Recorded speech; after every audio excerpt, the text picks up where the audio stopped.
Hey there, survivors. Thanks for tuning in to tonight's episode. If you're new here, please consider subscribing. It really helps me keep these stories coming. And while you're here, let me know in the comments where you're listening from. Now let's get started. My name is Henry Caldwell, and I worked as a rail technician for nearly 16 years. I spent most of that time stationed along the Union Pacific lines near Denver, carrying out routine inspections, conducting emergency repairs, and collaborating with freight carriers. This was the kind of job most folks hardly noticed, the kind that stayed behind the scenes, out of the public eye. That is, until an assignment came through that changed everything. It involved a train that I will never forget, one that, according to official documentation, should have never been operational again. I am writing this to warn anyone who finds these words. Do not approach those quarantine trains. I was called in on a Thursday evening, just after we'd finished some signal work near the Moffat Tunnel. The call was from my regional manager, Linda, who rarely contacted me after hours. Her voice had a strained quality as she asked me to drive to a remote depot on the outskirts of Commerce City. She told me there was a decommissioned train that needed to be catalogued, part of a government arrangement, and they wanted a trained technician to confirm it was still non-operational.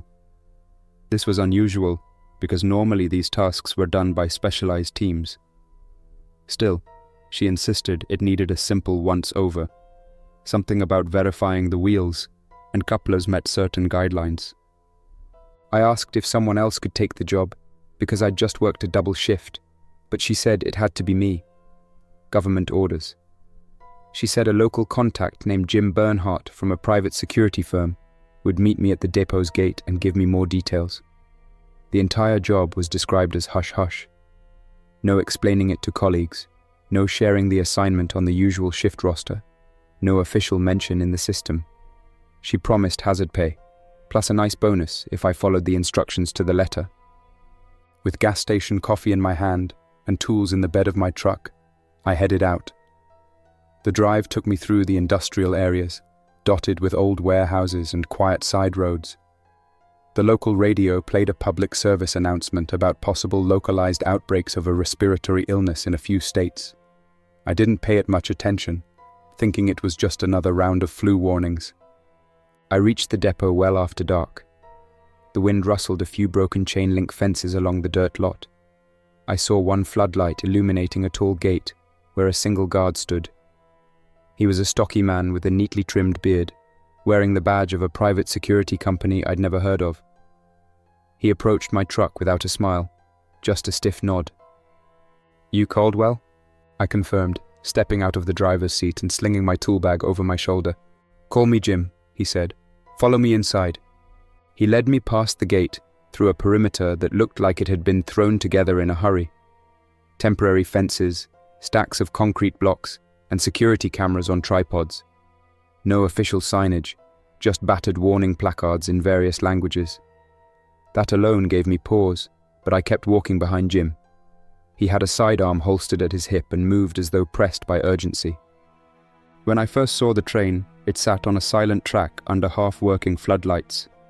It was an old freight model from the outside, the kind with large cargo containers. But as we approached, I noticed something off.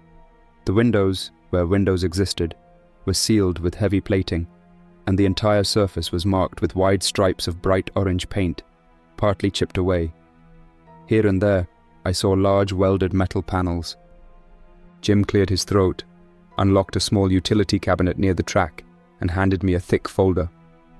"Paper documentation," he muttered. "Agency wanted everything to remain off the digital systems. You're to perform a standard check. Wheel alignment, couplers, brake systems, the usual. Confirm the locomotive cannot move, or if it can, document any issues. Then you're out." He didn't say who the agency was, and I decided not to ask at that moment. My eyes flicked across the folder, noticing stamps from multiple organizations, some that looked like CDC logos, others that might have been from the Department of Defense. This was above my pay grade. I started forward, but Jim grabbed my elbow. "There's something else you need to know." He hesitated, glancing around as though the floodlights themselves were eavesdropping. We've had noises inside. The cargo was supposed to be, well, it's quarantined. His grip tightened momentarily before he let go. Do what you have to, but stay alert. The entire scenario felt off. Still, my job was usually straightforward. I told myself maybe the cargo had something to do with medical waste or contaminated materials. The emphasis on caution made me uneasy, but I shrugged it off. I had a job to do. I climbed onto the lead locomotive, an older EMD SD-42, a model widely used by freight companies. The outside was battered, and the usual company markings had been stripped or painted over. A sign welded to the side read in large letters, "Restricted access, hazardous material," in 3 different languages, including French and Russian. Inside the cab, it smelled stale, like something had been rotting in a damp basement. I flicked on a flashlight, careful not to stand near any vents or cracks. Dust motes drifted through the beam. The control panel was covered in old grime, as if no one had touched it in years. Something at the back of the cab drew my attention. A thick security door where a normal access door should have been. It looked like it had been retrofitted, complete with a numeric keypad and 2 heavy slide bolts. A faint hum of electronics came from behind that door. Following standard procedure, I started with the exterior checks. The couplers seemed locked, but they were still intact. Brake cylinders looked functional. These trains, when truly decommissioned, often had brake components removed, yet everything here was unaltered. If the right switches were flipped, the locomotive could move. That was odd. Next, I checked the underside of the lead locomotive with a creeper board. The drive shafts, traction motors, and air tanks were all present. A bit of rust here and there, but workable. The entire time, I had an unsettling sense of being watched. Perhaps Jim was standing somewhere, or maybe there were cameras on me. I told myself to stay professional.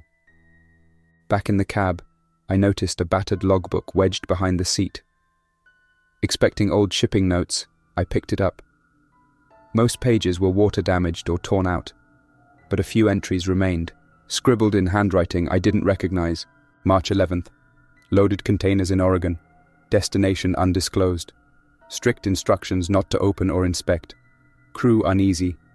Extra security boarded at nighttime stop. March 14th. Heard sounds in the containers.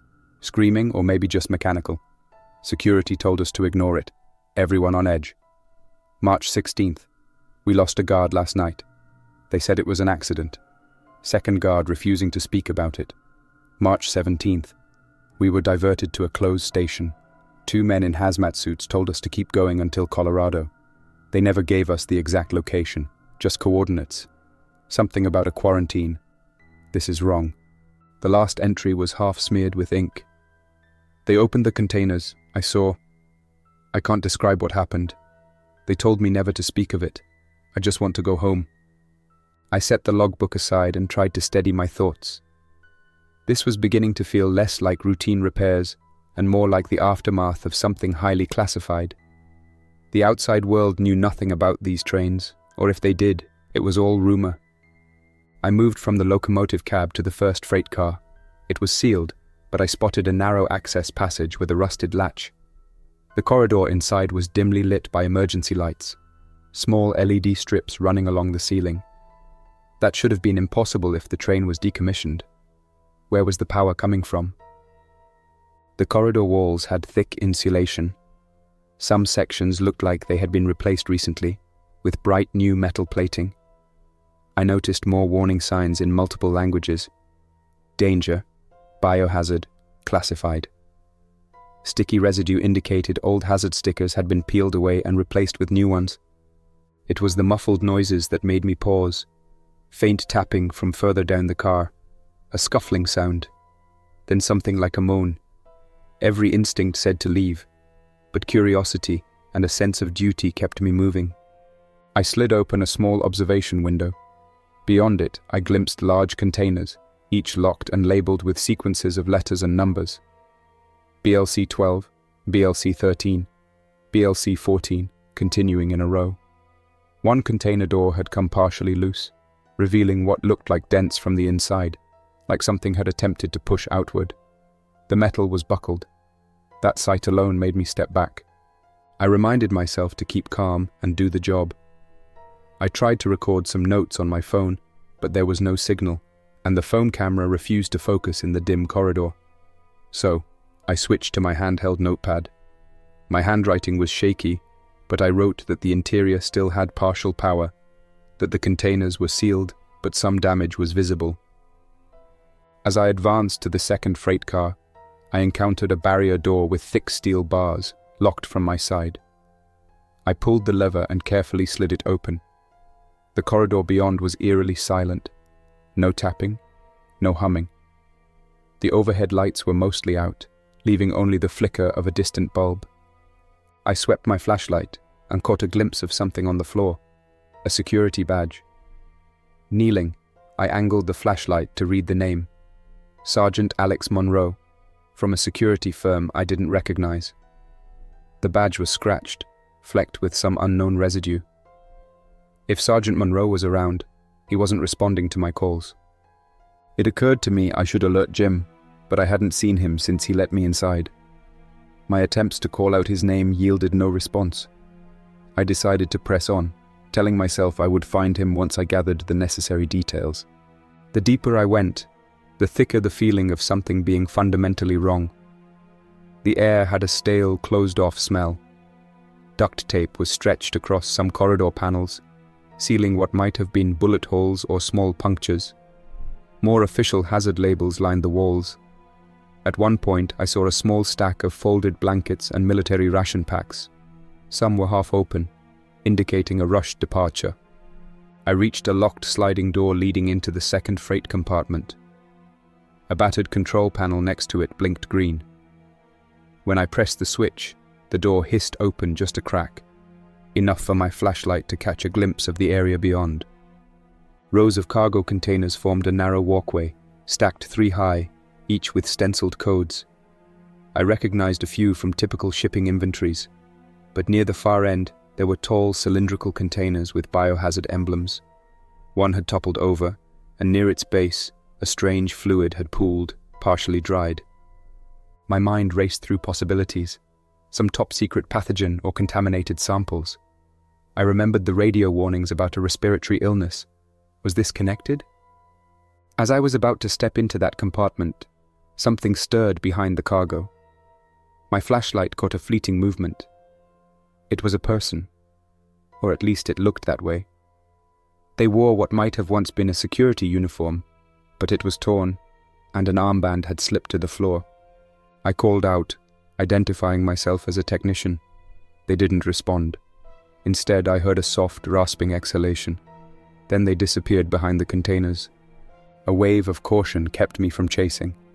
Instead, I backed away to the door, keeping it in my line of sight. I tried to speak to them calmly, offering help, but silence was the only answer. I kept thinking, maybe they're injured. Maybe they're too scared to respond. And then I recalled Jim's warnings about unusual cargo. That was enough to keep me on high alert.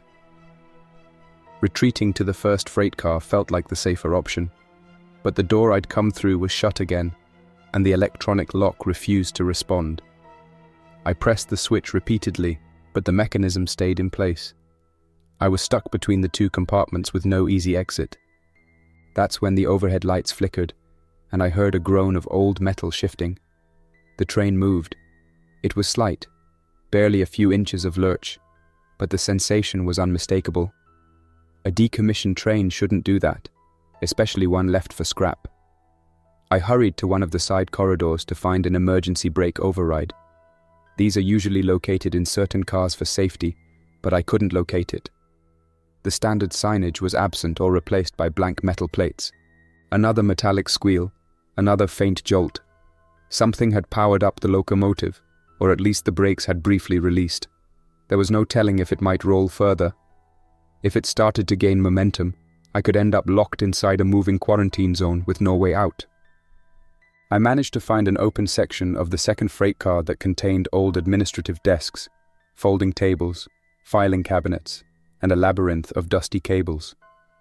It looked like an improvised command center, The overhead light was cracked, so I relied on my flashlight.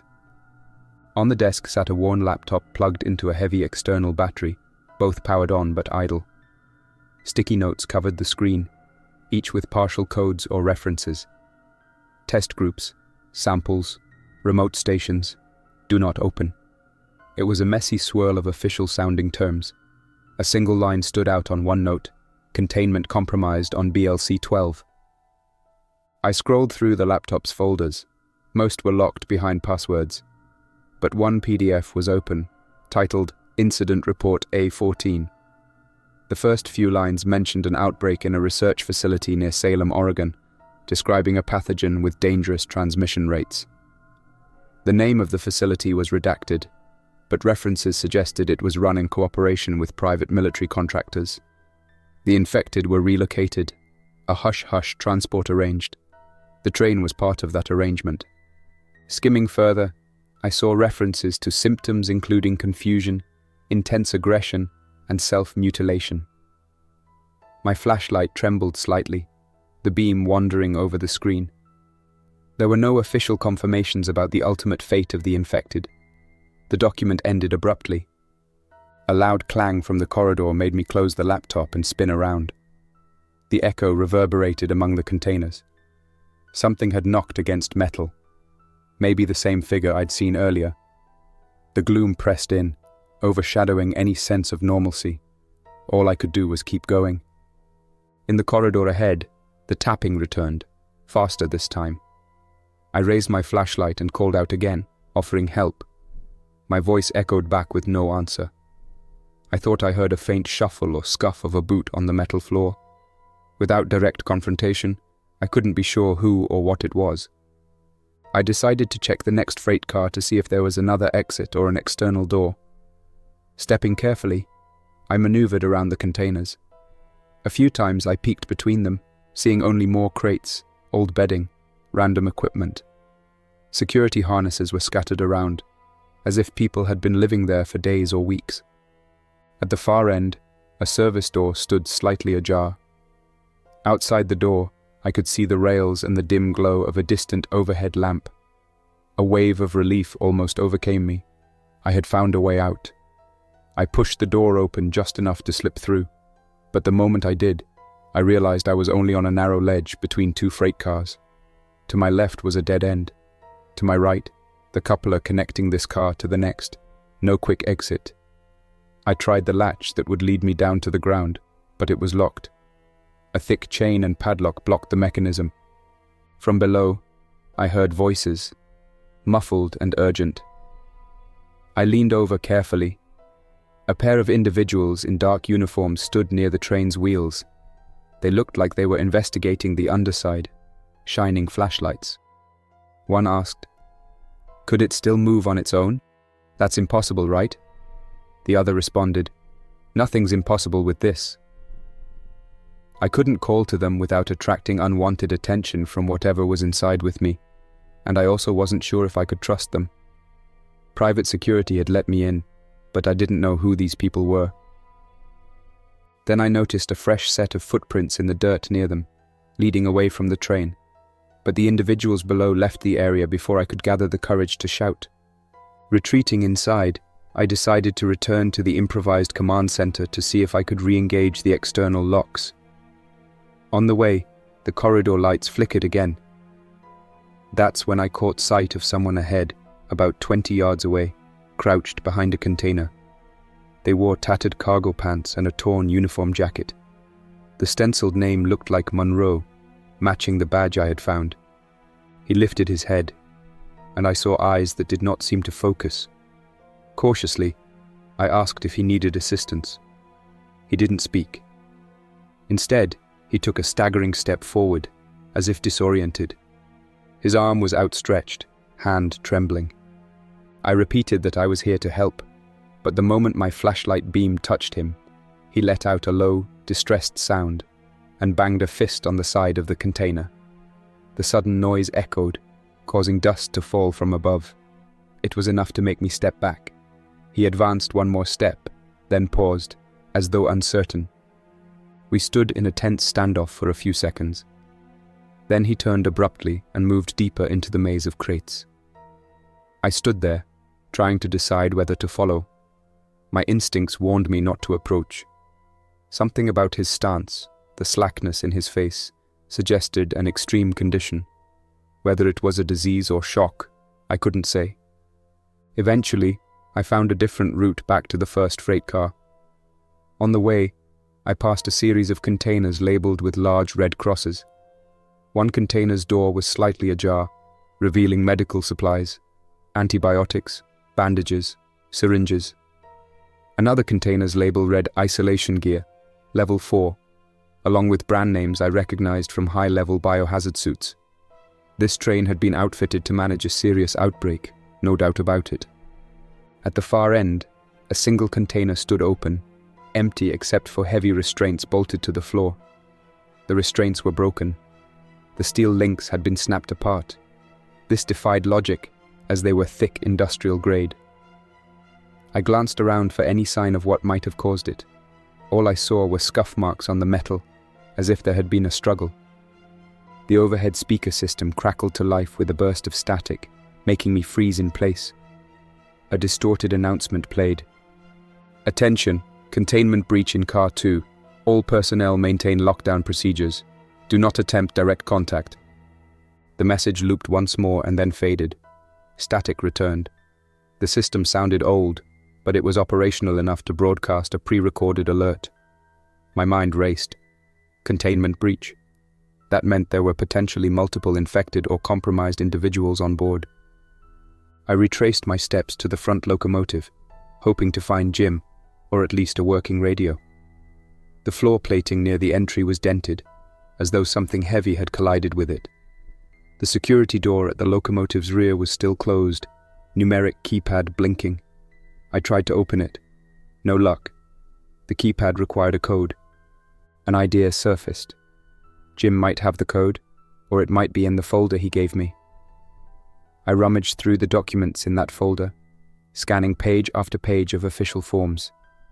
Finally, on a separate slip of paper, I saw a 6-digit number, 573201. It was labeled Loco Access Emergency Use Only. I entered the code into the keypad. A click, followed by a short beep. The door slid open slightly. Behind it lay a narrow passage leading to what appeared to be an upgraded communications station. Cable bundles ran along the ceiling, terminating at advanced equipment in a small, cramped space. Calling out for Jim felt pointless, but I did it anyway. No reply. I stepped inside. A strong disinfectant smell hung in the air, mixed with something else, an unidentifiable odor that caused me to hesitate at the threshold. The room had a single folding chair, a desk, and a row of monitors displaying camera feeds from inside the freight cars. The resolution was grainy, but I could see various angles of corridors, compartments, and containers. One monitor showed Car 2, where I had encountered Monroe. Another showed Car 3, revealing half a dozen large cargo crates that appeared intact. Another feed was offline, just static. As I scanned the feeds, a new beep from a console behind me drew my attention. It was a radio system. Red lights blinked on the panel, indicating an incoming transmission. I pressed the receive button, clearing my throat. "This is Henry Caldwell," I said, trying to keep my voice steady. "I'm on the train. Who's there?" For a long moment, static, then a response, garbled but recognizable. "Caldwell, do you read? This is Bernhardt. Lockdown. I'm outside." I recognized Jim's voice. He was outside the train telling me to lock down. I tried to respond, but the signal crackled and cut off. Another beep indicated a system error. The radio fell silent. At least I knew Jim was alive. But if he was outside, how was I supposed to get out? I was about to leave the communication station when the monitors flickered. On the feed from Car 1, I saw movement. A figure in a hazmat suit walking slowly through the corridor.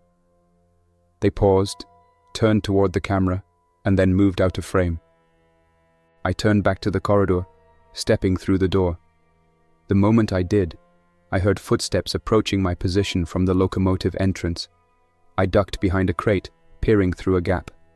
The hazmat figure came into view, scanning the area with a handheld device. There was a faint beep from their instrument, possibly reading contamination levels. The figure paused near the corridor that led into the freight cars, adjusting a dial on the device.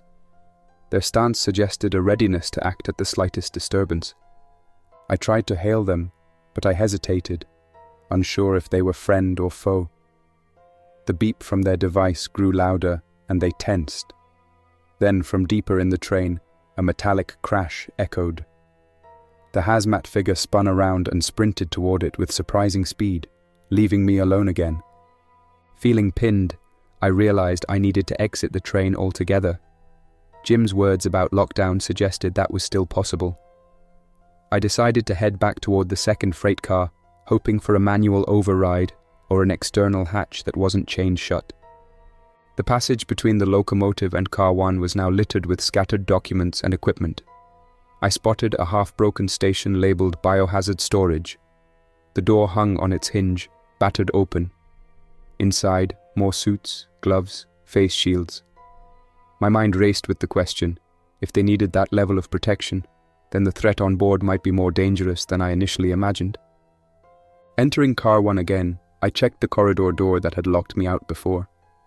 This time, I saw an override switch near the ceiling, hidden behind a panel. A typical design for some specialized cars, a failsafe. I used my multi-tool to pry open the panel and flick the switch. A hiss of air, and the door slid open, revealing the night sky beyond the threshold. The train had definitely moved. We were no longer flush with the platform. A gap of about 3 feet separated the car from the concrete edge. I gripped the doorway and assessed whether I could jump safely. The ground looked a few feet below. I decided to try. My boots landed on crushed rocks near the tracks, the impact jarring me briefly. Free of the train at last, I checked my surroundings. The depot area was only partially lit by a few flickering floodlights. I could see the security perimeter 100 yards away, the gate still open, but no sign of Jim or any other personnel. Creeping along the side of the train, I passed more welded panels and hazard signs. The train's wheels were locked in place by wheel chocks. However, one set of chocks was missing, which might have allowed that slight lurch I felt earlier. The locomotive's engine was silent, but cables ran to a generator near the fence. As I approached the generator, I heard a low hum. This machinery was modern, definitely not standard issue. A battered sign read, "Property of US government." The wires snaked along the ground and up into the train's underside. That was likely how interior systems still had power. Before I could investigate further, a voice called from behind a stack of crates. "Caldwell." It was Jim. He emerged, sweat visible on his brow under the floodlight. He looked rattled. He jerked his head in the direction of a parked SUV near the depot's main office. "We need to go." I pointed to the train. "That thing's not fully decommissioned. It's still powered. There are people on board or something that used to be people. What's going on?" He exhaled, looking away. "We don't have time for all the details. The contract was to keep it locked down until an authorized team arrived. You weren't supposed to be in there that long." I pressed for more information. "What's really inside those containers?" Jim shook his head. "If I told you, we'd both be in danger. Some sort of advanced contagion, that's all I know. But now it's compromised, and if anything gets out..." He paused, as we both heard a distant clang from the far end of the train, followed by what sounded like metal scraping. Jim lifted his radio, but only got static. He motioned for me to follow him. "We'll explain to the authorities. They'll handle it." As we jogged toward the SUV, I couldn't shake the feeling we were leaving a looming threat behind. I turned back, noticing the side door of Car 2 open. A figure in a hazmat suit stepped out, scanning the darkness with a flashlight. They seemed to notice us. Instead of calling out, they returned into the train. Whether they were attempting to contain the situation or were part of a larger cover-up, I couldn't say. Reaching the SUV, Jim fiddled with the keys, but his hands trembled. The engine finally roared to life. I climbed into the passenger seat. We drove through the gate, which was now unattended. Once we were out on the main road, I felt a flood of relief, though not in any physical sense, more like a realization that I wasn't surrounded by those corridors anymore. 10 minutes later, we reached a deserted parking lot near an abandoned service station. Jim parked by the broken pumps and turned off the engine. For a moment, neither of us spoke. Eventually, Jim spoke in a hushed tone. "Here's all I can tell you. That train was part of a specialized quarantine program. Freight containers were used to transport individuals infected with a rapidly mutating pathogen. It started as a small outbreak at a private lab in Oregon. The disease was more severe than anyone admitted. The federal response was to remove the infected from populated areas, hoping to keep the situation under wraps." He glanced at me. "They tried to bury it, literally and figuratively, by shuttling the infected away from city centers. But there were complications. Some containers arrived here sealed, others were compromised. My firm was hired to guard the train until the next step, but that next step never came. The outbreak apparently got worse in other regions. Funding dried up, agencies got pulled in different directions. The train was forgotten." His eyes flicked to the rearview mirror. "You're not the first technician to come out and check on it. But you're the only one who made it inside when, well, whatever was inside woke up." I stared at the empty highway stretching beyond the lot. "So it's just sitting there, holding who knows what." He nodded. "I've tried to contact the higher-ups, but phone lines are jammed with emergency calls. There have been scattered reports of similar incidents in other states, and I suspect the train is not as securely sealed as it was supposed to be." We sat in tense silence. Jim wiped his face with a rag, eventually starting the SUV again. "There's an army checkpoint a few miles south. We can report this. Have them send a containment team." The drive was surreal. The radio played more official bulletins about stay-at-home advisories, warnings of unspecified health threats, even instructions from local counties encouraging people to avoid traveling. At one point, we passed a police cruiser with lights off on the side of the road. No one was inside. The traffic was sparse, mostly trucks with covered cargo or families driving in the opposite direction. When we arrived at the alleged army checkpoint, we found orange cones and a single tent with no personnel in sight. The place looked hastily abandoned, folding chairs overturned, a few ration boxes strewn about. A sign read, "CDC Mobile Station," but it was empty. Jim cursed under his breath and stepped out to investigate. I followed. The perimeter tape was torn, the portable generator silent. A set of footprints led away from the checkpoint into the darkness. We found a single note pinned to the tent canvas, typed in uppercase. "Relocated to Aurora Medical Center, 2100 hours." It was already past midnight. We realized we might be on our own. Jim insisted he had a secondary contact at a National Guard outpost near Buckley Space Force Base. We made our way across deserted streets, seeing only scattered signs of unrest. Some buildings had boarded up windows. Others had messages like, "We are clean" or "Go away" painted on doors. At a deserted intersection, Jim finally pulled over. He turned to me with a heavy gaze. "If we can't reach the authorities, we may need to handle it ourselves. That train can't stay open. Do we go back and seal it?" My mind reeled with the idea of returning, yet I knew if the train was truly compromised, letting those containers remain unsecured posed a bigger risk. Memories of that battered corridor, the tapping sounds, the possibility of people or creatures inside. I retrieved the folder from my bag, flipping through the pages. One document mentioned a secondary locking mechanism on the lead locomotive, a system that would disable the brake release, effectively locking the wheels in place. It required a manual code input plus an override from an external panel. "That might be enough to keep it stuck on the tracks," I said quietly. "If we can't get the army to handle it, maybe we can do that. At least it won't roll away or get moved." Jim agreed. With a silent nod, we made the decision to return, at least to secure the locomotive. Then we'd find a real official presence to take over. The drive back felt like approaching a haunted site. The depot came into view, with those same flickering floodlights. I noticed the gate was partially knocked over. A single military truck idled near the generator, headlights on, but no one was in the cab. It looked deserted, though the engine was still running. Jim parked the SUV a safe distance away. We approached the truck carefully. The driver's door was open. A rifle lay on the seat, with no sign of the soldier. The generator continued to hum, powering the train's interior lights.